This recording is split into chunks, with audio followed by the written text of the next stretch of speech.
et que dans la situation, c'est important de se remémorer l'histoire. Je sais que Lydie Porret et Patricia Godard, qui font partie des militantes qui animent l'association Histoire et Mémoire du féminisme à Rennes, et qui ont écrit l'ouvrage remarquable « Les femmes s'en vont en lutte », et qui viennent aussi de publier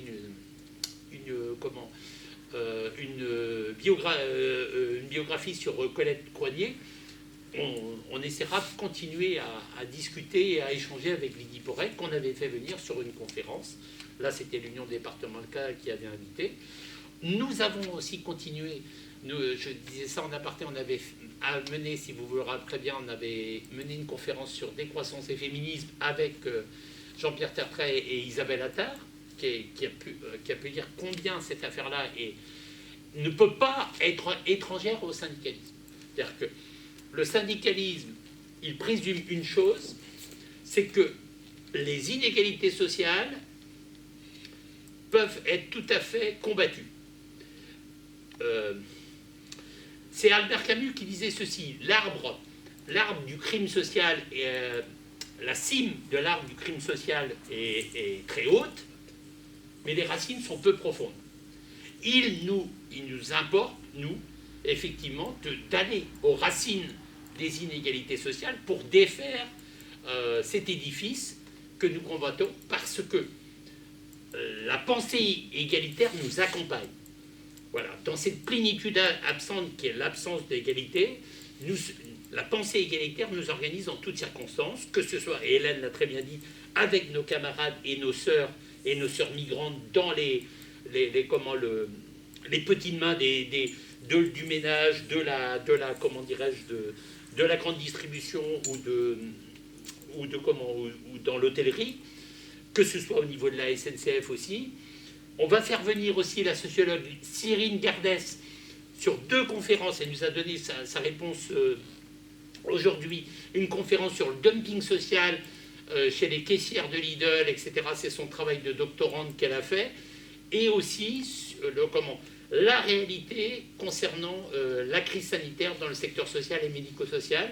Et Cyrine a interviewé les camarades des métiers de l'accompagnement, les camarades de l'ADAPI, que ce soit Latifa, que ce soit Pascal, que ce soit Isabelle, qui bosse à Coalia. Et une raison d'être, la chambre d'écho, c'est-à-dire le syndicalisme doit être la voix des sans-voix. Ça, c'est extrêmement important. Je crois qu'il y avait une controverse et une lutte à l'interne lors de l'Association internationale des travailleurs, mais aussi lors de la Commune de Paris, où je sais que, par exemple, Eugène Varlin, à qui on doit à travail égal, salaire égal, s'était battu contre les conceptions proudhoniennes pour dire il faut que dans la chambre syndicale, on puisse intégrer les camarades femmes. Je rappelle que sur la question des retraites, les militantes syndicalistes de Mores Libres, de Femmes Libres en Espagne et d'autres s'étaient battus pour que la retraite en 1936, dans la révolution autogestionnaire et libertaire espagnole, soit à 60 ans. Aujourd'hui, l'âge légal est de 70 ans en France. On peut tout à fait... si on ne forme pas de demande de départ en retraite, on peut gratter jusqu'à 70 ans. Je vous le redis. Et nous sommes en 2021. Voilà. Et tout ce travail de contre-révolution inégalitaire, c'est aux militants syndicalistes féministes de marcher du même pas pour combattre la pensée inégalitaire qui est à l'œuvre. Et bien évidemment que le capitalisme a besoin du patriarcat pour asseoir une oppression, pour asseoir une domination, pour empêcher que l'entraide et la solidarité puissent advenir, et présumer que de toute façon, en faisant la guerre de tous contre toutes, on puisse passer, par un tour de passe-passe, tenter de faire passer à la trappe l'idéal émancipateur qui organise nos vies ouvrières, ou nos vies syndicales. Et s'il y a une chose très importante à dire, c'est que la chambre syndicale, elle est certainement pas à déserter. Je pense que la chambre syndicale est beaucoup plus importante que la maison de Dieu. Je pense que la chambre syndicale est beaucoup plus importante que la chambre parlementaire. Je pense que la chambre syndicale est plus importante que la cellule partidaire.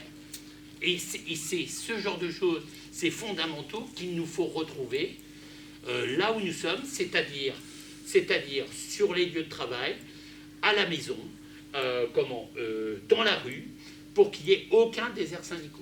Et effectivement, et Hélène l'a dit et a commencé à l'esquisser, il ne peut pas y avoir d'égalité réelle sans critique de la vie quotidienne et la division des rôles sexués. Et effectivement, regarder ce fonctionnement, c'est présumer que un autre futur est possible et que changer la vie humaine est tout à fait réalisable et que c'est la définition de l'utopie, l'utopie égalitaire, c'est que l'utopie, par définition, c'est pas ce qui est advenu, mais c'est ce qui peut advenir. Et à travers... Je voudrais reprendre sur quelque chose que j'ai pas évoqué, et par rapport à Fabrice, sur les féminismes. Voilà, on n'a pas abordé ça, mais j'avais pas prévu d'en parler, mais bon, il faut quand même lui répondre. Voilà. Il y a toujours eu des féminismes. Hein, ça, c'est Christine Barr à l'université d'Angers qui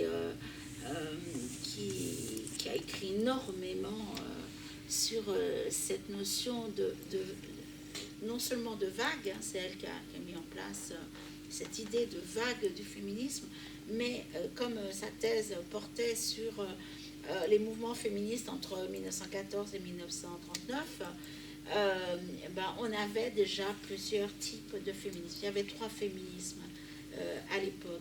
Aujourd'hui, c'est parti dans tous les sens. Ce que vous avez vécu à Rennes, on le vit à Paris, on le vit à Lyon, on le vit à Toulouse, on le vit partout. Il y avait 3 féminismes. Il y avait un féminisme, on va dire, bourgeois, et ça a été très longtemps le seul féminisme dont on se souvient. La thèse de Margaret Mahwani, elle démarre avec ça, hein, le féminisme bourgeois, qui ne pouvait évidemment pas rencontrer le syndicalisme, hein, ça c'est évident. Il y avait un féminisme, on va dire, qui était plutôt parlementaire, hein, voilà, on voit ce que ça peut être, réformiste, voilà, on va l'appeler réformiste. Et puis il y avait un féminisme radical. Et dans le féminisme radical, on avait des gens comme Ariali qui sortait son revolver pour tuer, non, c'était pour... si, on tue dans un duel, qui convoquait en duel quelqu'un avec qui elle n'était pas d'accord, voilà. Mais il y avait aussi Madeleine Pelletier qui faisait partie du féminisme radical et qui, elle, a été quand même la première psychiatre de France, hein. Elle s'habillait avec son pantalon et puis son chapeau pour pouvoir aller dans les cours de la fac de médecine. C'était interdit, mais c'était pas interdit de passer les examens. Donc voilà, c'est pas mal quoi d'avoir réussi. Bon, elle n'a pas eu tout, elle n'a pas fini tous les examens, mais ça n'empêche, c'était la première psychiatre et qui a été internée en psychiatrie pour la fin de sa vie. Mais il y a plein de féministes militantes qui ont terminé leur vie en psychiatrie parce que elle n'était pas folle du tout, mais elle a eu un AVC. Aujourd'hui, on sait ce que c'est un AVC, accident vasculaire cérébral. Elle est devenue hémiplégique, mais on l'a attrapée pour des avortements qu'elle aurait fait avec son hémiplégie. C'est pas vrai, elle les a pas fait. On avait fait avant, mais pas au moment où on l'a arrêtée, ça c'est évident. C'était la mettre à l'hôpital psychiatrique, c'était empêcher un procès. C'est ça. Elle était folle, donc pas de procès. Et elle est morte à l'hôpital psychiatrique. Oh, je peux vous en donner d'autres, hein, de femmes. Marie Guillot, ça a été pareil. Enfin, il y a toute une série. Moi, à une époque, je me disais, mais moi aussi, je terminais en psychiatrie.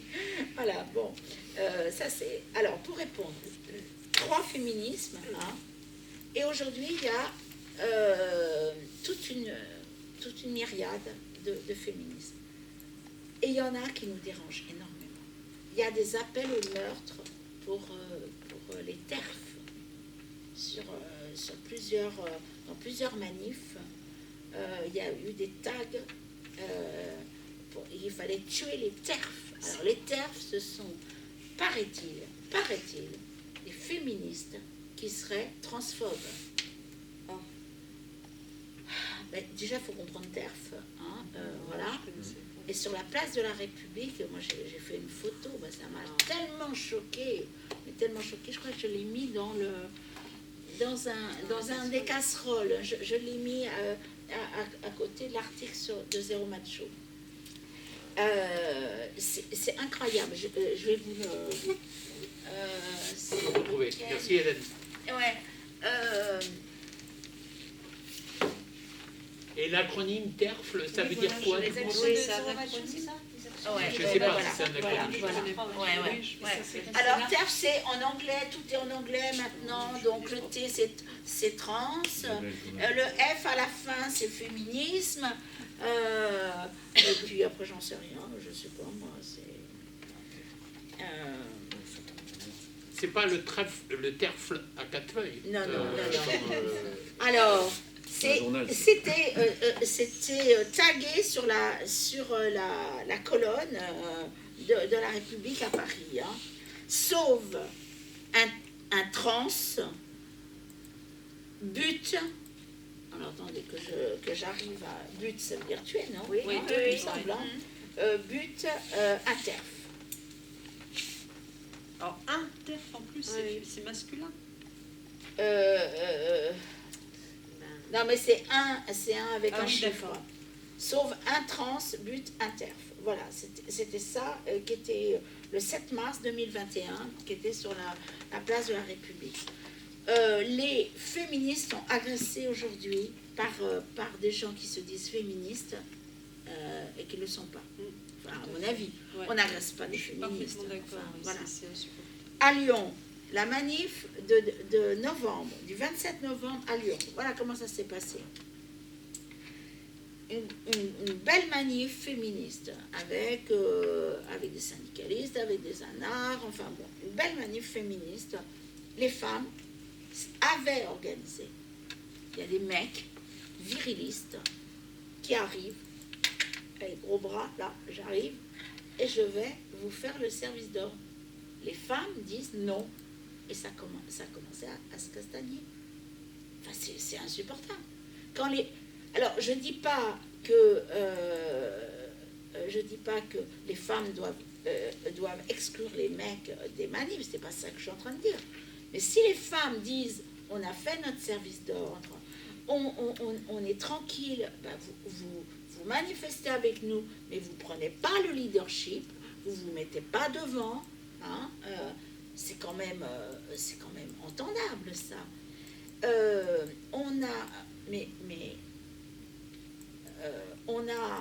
Alors autre exemple, et c'est pour ça que je dis que c'est une myriade, c'est très compliqué. Les groupes LGBT. Alors maintenant c'est LGBTQI+. A+. Voilà, plus pour tout le reste. Donc on n'arrive pas, on n'a qu'à mettre tout l'alphabet et ça sera plus simple. Hein. Donc L, lesbienne, G, gay, B, bi, T, trans, qu'est-ce que je dis, Q, queer, hein, voilà, I, intersexe, plus. On est en train, alors, LGBT, je ne parle pas de ce qu'on a rajouté. LGBT, ça a été utile à un moment donné pour la visibilité du mouvement homosexuel et lesbien. C'est indéniable, ça a été utile. Bon. Sauf que quand il s'est agi d'aller regarder qu'est-ce qu'on pensait du système prostitutionnel, eh bien, ça a été extrêmement violent dans les groupes LGBT. Et dans tous les groupes LGBT, les lesbiennes massivement sont sorties. Les lesbiennes sont féministes. Très souvent, elles sont féministes. Elles sont contre le mariage. Bon, il y en a qui se marient, mais c'est elles qui critiquaient le mariage dans les années 70. Elles sont contre le mariage, elles sont contre le système prostitutionnel. Voilà. Les gays et les trans revendiquent le système prostitutionnel. Parce que eux-mêmes sont prostituées et le revendiquent. Donc, les lesbiennes, sont sorties. Elles continuent de faire du bon travail en ce moment contre un autre problème qui est la GPA, la gestation pour autrui. Pour autrui, par autrui, enfin bref, avec les mères porteuses des pays pauvres, pour des couples des pays riches. Hein, voilà. Et on paye 6 000 € pour avoir un bébé aux yeux bleus, enfin tout bien comme on veut, quoi, sur catalogue, hein, quasiment. Elle lutte contre ça. Pourquoi? Parce qu'il y a un continuum entre les violences, la prostitution, la GPA, enfin, tout ça, c'est la même chose. À chaque fois, c'est le corps des femmes qui est approprié, qui est marchandisé, qui est réifié, c'est-à-dire qui devient un objet de vente. Hein,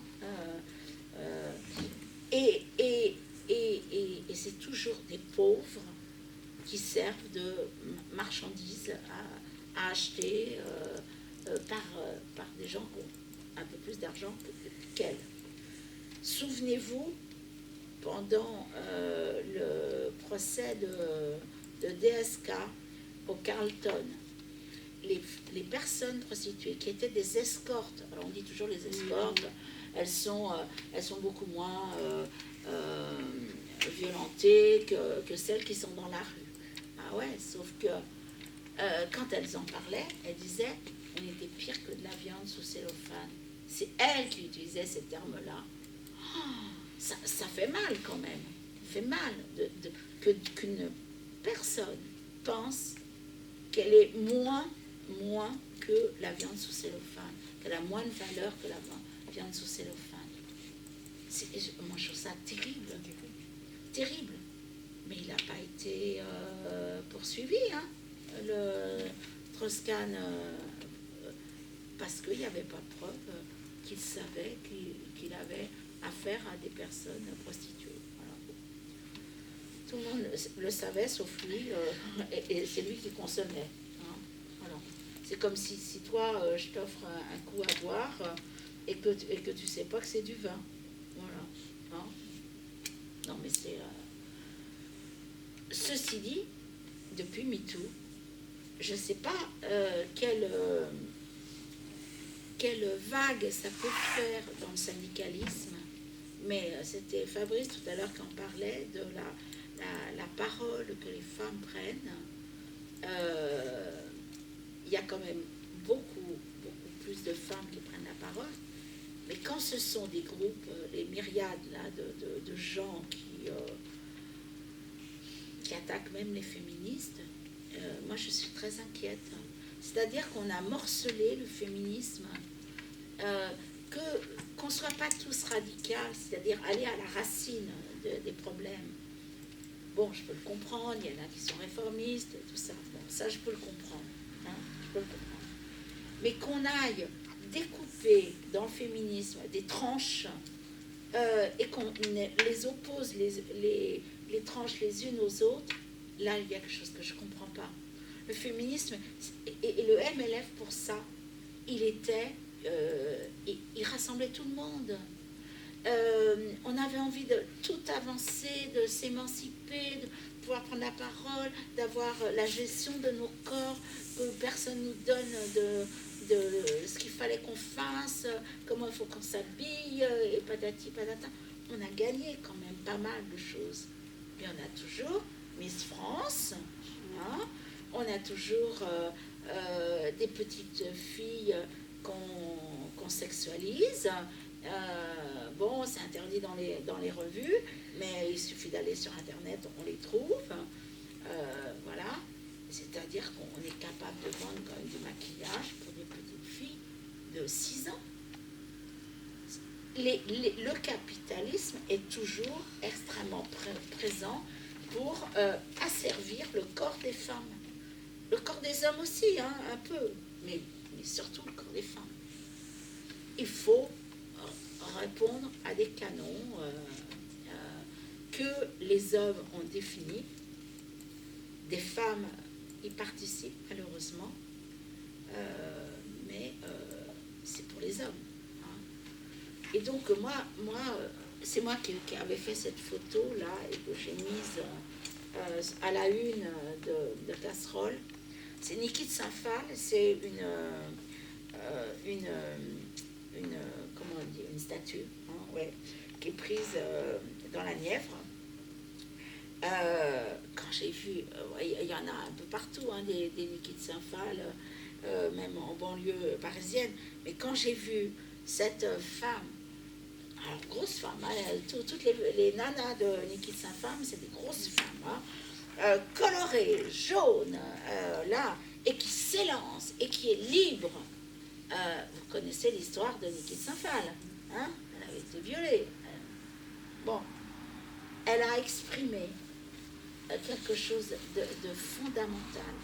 Et ça c'est c'est ça que moi je revendique, cette liberté-là. On a le droit d'être gros, d'être petit, d'être habillé comme on a envie, les jupes, les pantalons, tout ce qu'on veut, on s'en fout. Il faut qu'on puisse être libre et on ne doit pas nous imposer quoi que ce soit. Et le syndicalisme, c'est une façon de gagner sa liberté. Parce que si des femmes expérimentent dans le syndicalisme une prise de parole, donc une façon de porter leur corps, parce que quand on parle, moi je le sais, hein, je ne suis pas idiote, je sais bien que vous me regardez, hein, vous savez bien, vous regardez comment je suis habillée, comment je me tiens, enfin, tout ça. Si on expérimente ça, eh bien, ça veut dire qu'après, on peut expérimenter autre chose dans sa famille, dans ses relations.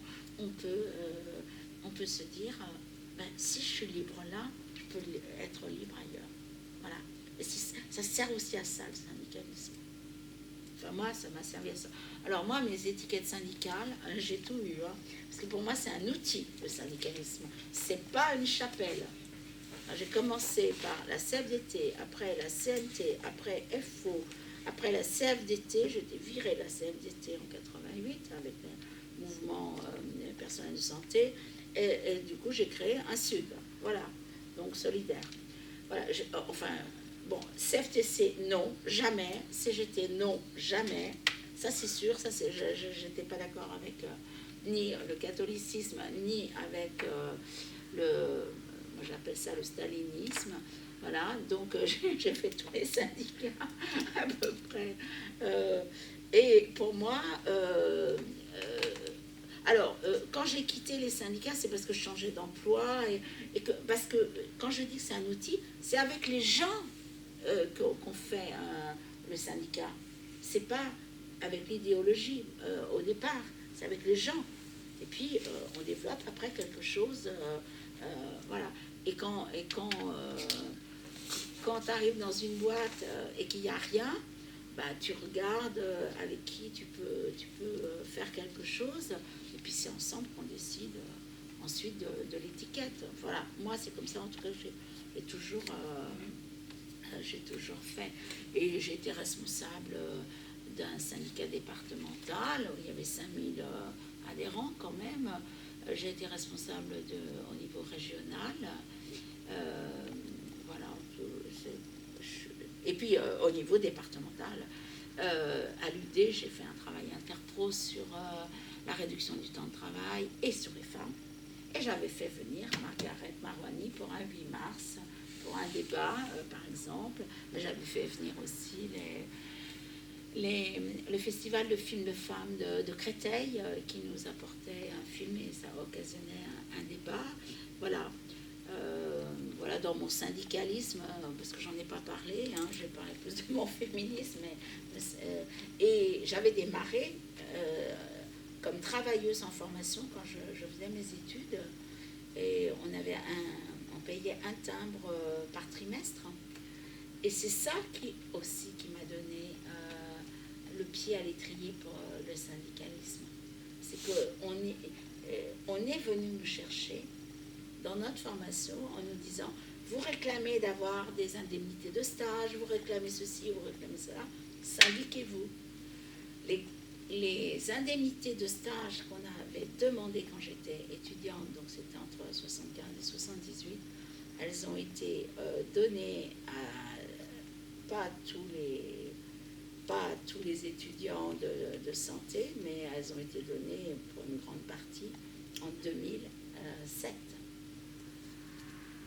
Vous voyez, ça a mis du temps. Mais c'est aussi la précarisation des étudiants qui ont fait réfléchir un petit peu les conseils régionaux. Hein. Voilà, et le ministère, bien sûr.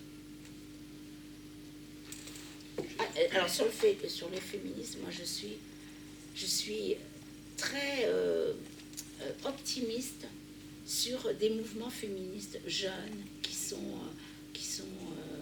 bougent, qui nous font réfléchir et tout ça. Vraiment, je suis très très optimiste. Je suis très pessimiste sur d'autres mouvements qui sont en train de monter autour des... J'ai rien contre les personnes trans, rien. Je suis contre qu'on me vise, que je sois dans le viseur pour qu'on me tue. Ça, voilà. Donc les transactivistes, c'est pour ça que je les appelle comme ça, hein, ceux-là, je ne veux pas discuter avec eux. Avec les personnes trans, aucun problème. Avec les personnes gays, tout ça. Enfin, moi, j'ai manifesté pendant des années sur la fierté homo. Mais j'ai arrêté le jour où il y avait trop de fric en jeu. Parce que c'est un carnaval maintenant. C'est à qui va montrer le plus de fric possible. J'ai arrêté là. Ce qui me semblait important aussi, Hélène, dans la situation, et je crois que, pour reprendre un mot qui était celui d'un communard, qui était le cri du peuple, Jules Vallès, il disait ceci, il disait que la prison, c'était l'université du pauvre. Et à travers les conférences et ce genre de choses, on doit considérer aussi que la chambre syndicale, le syndicat, le conseil syndical doit être l'université du pauvre. C'est-à-dire qu'à un moment donné, pour résister au patriarcat, mais pour résister aussi au capitalisme, il va falloir qu'on se réapproprie une haute conscience d'estime de soi. L'estime de soi fait la conscience en soi, et la conscience en soi fait la conscience de classe. Il n'y a pas de conscience de classe sans estime de soi-même. C'est ce travail modestement qu'on a essayé de faire en faisant venir Isabelle Attard. On avait fait aussi le 4 juin, c'était Isabelle qui nous avait soufflé la formule pour dénoncer le management agressif, les agissements sexistes. On avait fait la campagne et la vidéo, mettre la lumière sur les vampires. On a fait en sorte que certains managers puissent être mutés, déplacés par rapport à leur agissement. On a des collègues éducatrices qui vont partir en inaptitude, et pour nous, c'est juste pas possible. C'est parce qu'il y a eu effectivement un déni de l'obligation de sécurité. Résultat, avec Malika, on a réussi avec notre Fédé Action Sociale, avec Jacqueline, juriste de la Fédé, on a suivi la formation contre les agissements sexistes et le harcèlement sexuel en milieu de travail. Donc Jacqueline a fait cette formation-là. Grâce à Latifa, on va essayer de travailler avec Chan, avec Nicole et avec François, le Wendo féministe, parce qu'on pense qu'on a réellement besoin d'avoir ce mécanisme de... Quand tu disais que, par exemple, Hélène, la loi n'était pas pérenne, elle n'était pas inscrite dans le marbre, elle était temporaire parce que les tenants de la réaction et de l'ordre moral ne voulaient pas que cette loi passe. Il en a été un petit peu de même, puisqu'il y avait interdiction de faire la loi lorsque Louis Lecoing arrache le statut d'objection de conscience pour les objecteurs et objectrices de conscience. Il ne fallait pas faire la publicité sur cette loi-là. Je pense qu'effectivement, on a l'approche, comment vous dire, notre approche, elle est populaire au sens où on veut populariser la pensée égalitaire de manière non violente. Mais on considère aussi qu'on a le droit de s'auto-organiser en groupe d'autodéfense intellectuelle, physique et morale par rapport aux agresseurs, par rapport à la toute-puissance des employeurs, du monde politique parfois. On a aussi des camarades qui ont dénoncé des agissements sexistes dans le monde du sport, partout, et ça existe aussi, et on doit aussi faire le ménage dans le syndicalisme. Il ne s'agit pas d'avoir des œillères, il y a des choses où on a été éprouvé, y compris dans la région, et on l'est toujours.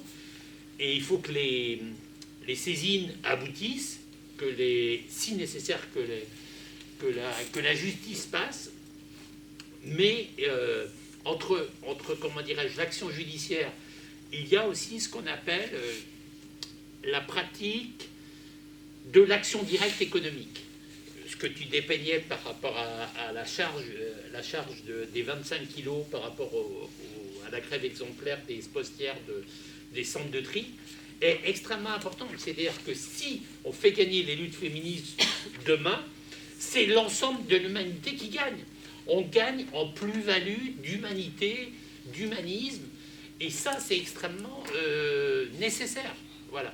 Et je pense qu'on aura l'occasion, peut-être, Hélène, de te refaire revenir si nos camarades de Haute-Provence, Chane et Nicole et François, nous rejoindre. Ils animeront une conférence. Comment vous dire, il y a deux textes fondateurs.